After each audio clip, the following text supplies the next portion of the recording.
আসসালামু আলাইকুম দর্শক, আমি মানবাধিকার টিভির পক্ষ থেকে পরিদর্শনে আসছি রামপুরা সুপার সিটি মার্কেট এবং আপনার তালতলা সিটি সুপার মার্কেটের যে আপনার রোডের প্রস্তুতি আপনারা দেখতে পাচ্ছেন।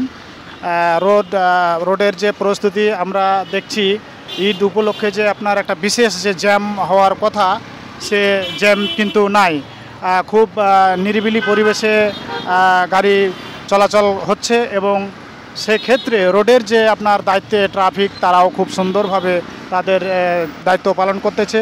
এবং আমরা আমাদের যে মানবাধিকার সংস্থা এবং মানবাধিকার সাংবাদিকের যে পরিচালনার কাজ, সে কাজে এসে আমরা প্রতিটি দোকান, প্রতিটি আপনার হোটেল এবং রেস্টুরেন্টস যাবতীয় সব পরিদর্শনে যাই। পরিদর্শনে গিয়ে দেখি যে একটা নির্ধারিত যে বাজার মূল্য, সে মূল্য নিয়ন্ত্রণের মধ্যেই আছে এবং আপনার যে এই ঈদ উপলক্ষে যে আপনার মার্কেটিং বা বেচা কিনার যে একটা প্রভাব, এটি কিন্তু খুবই দোকানের ভয়াবহ একটা আকার ধারণ করছে। আমরা সাক্ষাতের মধ্যে জানতে পারি প্রতিটি দোকানের কাছে। আপনারা এই মানবাধিকারে সংযুক্ত থাকেন, প্রতিদিনের আপডেট খবর প্রতিদিনে পাবেন ইনশাল্লাহ। আসসালামু আলাইকুম।